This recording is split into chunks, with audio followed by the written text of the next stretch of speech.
সুপ্রভাত বন্ধুরা, কেমন আছো সবাই? আশা করি ভালো আছো, সুস্থ আছো। তো আমিও বেশ ভালো আছি। আর আজকের একটা নতুন দিনে সকাল থেকে যা যা করব সবটা তোমাদের সঙ্গে নিয়ে করব। নতুন দিনে একটা নতুন ব্লগ। তো চলো, আশা করি আজকের ব্লগটা ভালো লাগবে।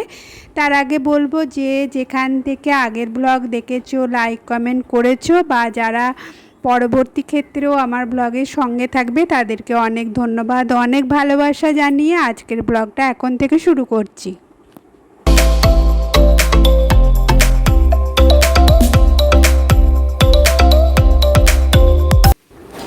আমি এখন রান্নাঘরে।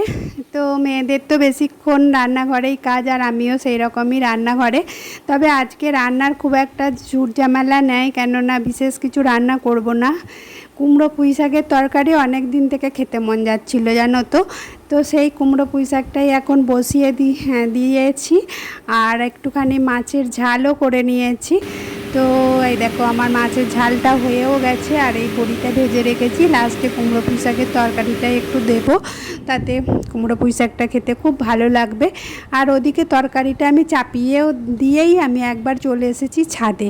কেন বলো তো, আমার সকালবেলাতেই কাচাকুচি হয়ে যায়, সেই কাচাকুচিগুলো মেলা থাকে, তো সেইগুলোই তুলতে আমি এখন একটু চলে এসেছি ছাদে। কাজের ফাঁকে ফাঁকে এইসব কাজগুলো টুকিটাকি করে নিলে তাহলে সময়ের অনেকটা সাশ্রয় হয়। তো ওই তরকারিটা ওদিকে হতে থাক, আর আমি এদিকে এই কাজটা করে নেব বলেই চলে এসেছি। আর দেখো না, শাড়িটা একদম ক্লিপ দেওয়া হয়নি ঠিকঠাক করে, ওই জন্যই হাওয়াতে উড়ে পড়ে গেছে সমস্ত শাড়িটা। আর এইখানে একটা গোলাপ গাছ আছে, তো ওই গোলাপ গাছের কাঁটাতেই শাড়িটা জড়িয়ে গেছিলো। তো বেশি টানাটানি করলে ছিঁড়ে যাবে, সেই জন্যই আবার আস্তে আস্তে করে খুলে নিলাম। আর বর্ষার তো কোনো দেখাই নাই, একটু আধটু ঝিরঝির কখনো কেমন বৃষ্টি হচ্ছে, তারপরে তো প্রচুর রোদে কাঠ ফাটিয়ে দিচ্ছে। তো সেই আর কি, রোদের জন্যই কাপড় জামাগুলো বেশিক্ষণ রোদে রাখলে রোদে নষ্ট হয়ে যাবে, সেই জন্যই জামা কাপড়গুলো আগে ভাগে শুকিয়ে গেলেই তুলে নিই। আর যেগুলো একটু আধটু ভিজে থাকে সেগুলো ঘরের ভেতরে দড়ি টাঙানো আছে, সেখানে একটুখানি মেলে দিই, তো তাতেই শুকিয়ে যায়। তো এদিকে রান্নাটাও আমার হয়ে গেছে, ওদিকে তরকারিটা তো চাপিয়ে দিয়েই ছাদে গেছিলাম, রান্নাটা তো হয়েই গেছে। এসে আমি এদিকে গ্যাস টেবিলটাও একটুখানি মুছে নিচ্ছি। তো এইসব মোছামুছি সমস্ত করে তারপরে আমি চান করি, কেননা এটা আমার প্রতিদিনের রুটিন, মানে এইসব করেই আমি চান করি। চান করে রান্নাটা আমি খুব কমই করি। তো সেই এখন মোছামুছি করে দিয়েছি। আর এই দেখো না, এই ব্যারেলটা একটুখানি গরম জল দিয়ে রেখেছিলাম। তো গরম জল বলতে এই ব্যারেলটা হচ্ছে যে সর্ষে ভাঙিয়ে যে তেল হয়, সেই সর্ষে আমাদের ভাঙানো হয়েছিল, তো ওই তেলটা ছিল ওই ব্যারেলটার মধ্যে। তো তাতে কি হয়েছে, ওইটা চিটেটা তলাতে ধরে গেছে, তো ওই জন্যে ব্যারেলটাকে একটুখানি ধুয়ে রাখবো। তো এটা এখন একবারে হবে না, একটুখানি ভিজতে দিয়ে রেখে দিয়েছি, এটা পরে আমি ধুয়ে নেব। আর এদিকে রান্না করতে করতে যে টুকিটাকি বাসনপত্রগুলো হয় টুকটাক আমি ধুয়ে নিই, আর বাকিগুলো নামিয়ে রাখি, সেগুলো আবার পরে ধোয়া হয়। আমার তো একটা হেল্পিং হ্যান্ড আছেই, সে আসে, তো একটুখানি ধুয়ে টুয়ে আমাকে একটুখানি সহযোগিতা করে দেয়, এই আর কি। আর ক্যাসারোলটাও রুটি টুটি ছিল, সেইটাই এখন একটুখানি ধুয়ে রেখে দিচ্ছি। আমরা যারা সংসারী মানুষ আছি, যারা সংসারের কাজকর্ম নিয়ে সারাটা দিন কাটিয়ে দিই, তো সংসারের কাজগুলো সুন্দরভাবে করাটাও একটা ব্যাপার আছে, ওটার মধ্যেও একটা আর্ট আছে।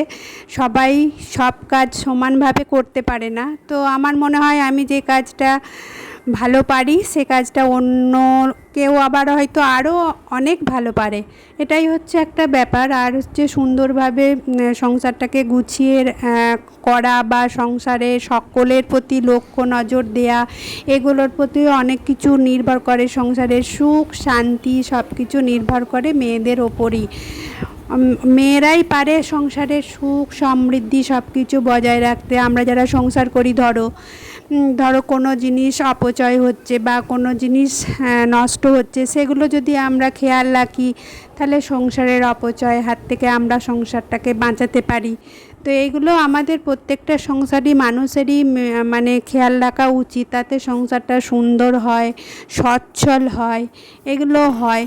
তো আমিও চেষ্টা করি, জানি না কতটা পারি। আর তোমাদেরও অনেক সব আমি ভিডিও দেখি অনেকেই খুব সুন্দরভাবে ভিডিও পরিপাটিভাবে করে, বা সব অনেক মেয়েরাই সংসারটাকে গুছিয়ে করে সংসারটাকে একটা জায়গায় দাঁড় করায়। অনেকের হয়তো অবস্থা, পারিপার্শ্বিক অবস্থা সেরকম নয়, বা যার অবস্থা ভালো তার তেমন আবার খরচাটাও আছে। তো পারিপার্শ্বিক অবস্থা যাদের ভালো নয় তারা আবার গুছিয়ে সেই সংসারটাকে আবার একটা জায়গায় দাঁড় করায়। তবে অবশ্যই পাশের মানুষটার সাহায্য সহযোগিতা সমর্থন সব কিছুই দরকার। পাশের যে মানুষটাকে নিয়ে আমরা পথ চলছি সেই মানুষটার সাপোর্টটা অবশ্যই দরকার, তাহলেই সংসারটা সুন্দর সুখের হবে। আর আমাদের তো চেষ্টা করেই যেতে হবে যাতে আমাদের সন্তানরা ভালো থাকে, ভালো মানুষ হয়। এগুলো প্রত্যেক মায়েরাই চায় যে তার সন্তানকে সুষ্ঠুভাবে সুন্দরভাবে মানুষ করবে, সামনের দিকে আরও এগিয়ে নিয়ে যাবে। তো একটা সংসারের সুখ শান্তি আমার মনে হয় একটা মেয়ের ওপরই অনেকখানি নির্ভর করে, সংসারের সচ্ছলতা বলো সব কিছু। তো যাই হোক, অনেকক্ষণ তোমাদের সঙ্গে অনেক কিছু বক করে ফেললাম। এগুলো শুধুমাত্রই আমার অভিজ্ঞতার কথা। তো আমার সংসারটাও আমি সেইভাবেই চালাই বা চালানোর চেষ্টা করি। তো সেটাই তোমাদের সঙ্গে একটুখানি গল্প করলাম বা শেয়ার করলাম। আর এই দেখো, তোমাদের দাদা অনেকগুলো জিনিস এনেছে। তোমাদেরকে আগের ভিডিওতে আমি বলেছি যে তোমাদের দাদার সঙ্গে খুঁটিনাটি বিষয়ে আমার একটুখানি হয়। কেন হয় বলো তো, অন্য কিছু প্রবলেম আমাদের মধ্যে নেই, কিন্তু ও একটু জিনিসপত্র বেশি কিনে নিয়ে চলে আসে। হয়তো দেখা যাবে যে আমার সেই জিনিসটা আছে, চলে যাবে, তো কিন্তু তা সত্ত্বেও সেই জিনিসটা আবার কিনে নিয়ে চলে আসে। তখনই আমার একটুখানি রাগ হয়ে যায়, মনে হয় যে একেবারে অত জিনিস না আনলেই হলো। যখন যেমন দরকার পড়লো তখন তেমন সেই জিনিসটা নিয়ে এলেই সংসারটা ঠিকভাবে চলবে, জিনিসের অপচয়ও হবে না। সেই জন্যে আমি ওকে বোঝানোর চেষ্টা করি যে এত জিনিস একবারে এনো না। কিন্তু ওর কী ব্যাপার বলো তো, মনে হয় যে সবাই ভালো চিন্তা করেই ও নিয়ে আসে। ও জানে যে জিনিসটা না থাকলে হয়তো আমার অসুবিধা হবে, বা আমি সবাইকে ঠিকঠাকভাবে রান্না করে দিতে পারবো না, বা খাবারটা ঠিকঠাকভাবে দিতে পারবো না, সেইভাবে হয়তো নিয়ে আসে। কিন্তু আমি চেষ্টা করি যাতে সংসারটার কোনো অপচয় না হয়, সেই জন্যেই আমি ওকে বারণ করি বা বলি। তো যাই হোক, জিনিসপত্রগুলো আমি আজার করে নিলাম। আর ওই স্টিলের ড্রামটার ভেতরে আমার টুকিটাকি জিনিস থাকে। এবারে যেমন দেখো, আমার ছোলার ডাল, তারপরে অড়হর ডাল, এগুলো আমার ছিল, কিন্তু তা সত্ত্বেও নিয়ে এসেছে। কিন্তু সেই জন্যই আমি ওকে বললাম যে তুমি কেন এগুলো আবার নিয়ে এলে, এগুলো তো আছে। আর এখন তো বর্ষাকালে তো জিনিসগুলো পোকা হয়ে যাবে না, সেই জন্যেই এইসব ব্যাপারগুলো নিয়েই খুঁটিনাটি হয়ে যায় আর কি, যেমন হয়। আর এগুলো সংসার করতে গেলে একটু আধটু তো হতেই পারে। আর এগুলোকে মনে রেখে মাথায় নিয়ে কোনো কাজ নেই। যত তাড়াতাড়ি ভুলে যাওয়া হয় ততই সংসারের মঙ্গল বা সংসারের সুখ শান্তি ততই বজায় রাখে। তো এইসব গল্প করতে করতে আমরা ছাদে চলে এসেছি। এদিকে আমার বোন এসেছে, তো ও এসেছে একটুখানি বাগানটা ঘুরে দেখছে। দেখো, গোলাপ ফুলগুলো খুব মিষ্টি কালার, বললাম না যে আমার মেয়ে এনেছে, তোমাদের আগের ভিডিওতে আমি বলেছি। তো সেই গোলাপগুলোই দেখো সুন্দর ফুটেছে, 2-3টে ফুটেছে, এখনও গাছে কুঁড়ি আছে। তো সেই আর কি, তোমাদের সামনে একটুখানি ফুলগুলো দেখালেও আমার বেশ ভালো লাগে, সেইগুলোই দেখাচ্ছে। আর ও একটুখানি ঘুরে চারিদিকের বাগানটা একটু দেখছে, আর আমরা একটুখানি দু বোনে ছাদে বসে একটুখানি গল্পও করে নেব। আর এই যে পড়া গাছটা পড়েই ফুল দিচ্ছে, একে এখন আমি তুলিনি, তুললেই শুধু পড়ে যাচ্ছে, আর আমার গোটা টবটা ভেঙেই গেল। তো এই হচ্ছে ব্যাপার। আর রাত্রিবেলায় দেখো, আজকে রাত্রিবেলায় রান্নাটা করিনি, জানো রাত্রিবেলায় কি হয়েছে বলো তো। আজকে রাত্রিবেলায় রান্নাটা আমাকে করতেই হয়নি, একটা বেলা বেশ একটুখানি রেস্ট পেয়ে গেলাম। তো ওই যে তোমাদের দাদা কোথা থেকে বিরিয়ানি এনেছে, তো সেই বিরিয়ানিটাই আমি এখন রাত্রিবেলাটা ওইটা দিয়েই চালিয়ে দেবো। অনেকখানি বিরিয়ানি, আর আমাদের 3জনের খুব সাফিসিয়েন্টভাবেই বিরিয়ানিটা হয়ে যাবে। তো আমি দেখলাম তাহলে আর রান্না করব কেন, এগুলোও তো খেয়ে নিতে হবে। তো সেই জন্যে এগুলো আনা ছিল, আর এগুলো একটুখানি আমি গরম করে নেব, সেই জন্যই আমি এখন আজার করছি গরম করে, আর রাতের ডিনারটা সার্ভ করব। ফ্রায়েড রাইস, পোলাও বলো, বিরিয়ানি বলো, এই সব জিনিসগুলো দেখবে মাইক্রোওভেনে ভালো গরম হয়।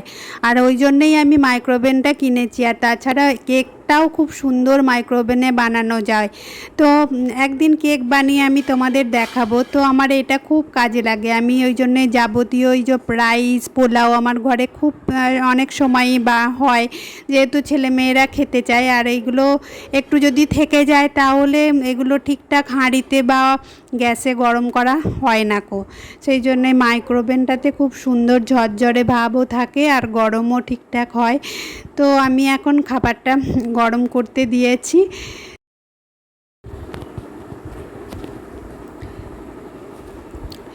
তো কথা বলতে বলতে খাবারটা আমার গরম হয়ে গেছে। আর গরম হয়ে গেছে, আমি খাবারটা সার্ভও করে দিচ্ছি। তো আজকে ডিনারটা সার্ভ করতে করতে এখনই ব্লগটা শেষ করব। তোমাদের আজকের ব্লগটা আশা করি ভালো লাগবে, বা কেমন লাগলো সেটা জানাতে ভুলো না। আর যাদের ভালো লেগেছে একটা লাইক, একটা কমেন্ট, আর বেশি ভালো লাগলে একটু সাবস্ক্রাইব করে পাশে থেকো প্লিজ। তো আমার চ্যানেলটা অনেক দিনের হয়ে গেল, তোমরা যদি না একটু পাশে থাকো তাহলে আমি কি করে এগিয়ে যাব, কি করে তোমাদেরকে ভিডিও দেব। তো এই পরে যাতে আবার ব্লগ দেওয়ার উৎসাহটা পাই, সেই জন্যই তোমাদেরকে পাশে তো অবশ্যই থাকতে হবে। তো আজকের মতো টাটা।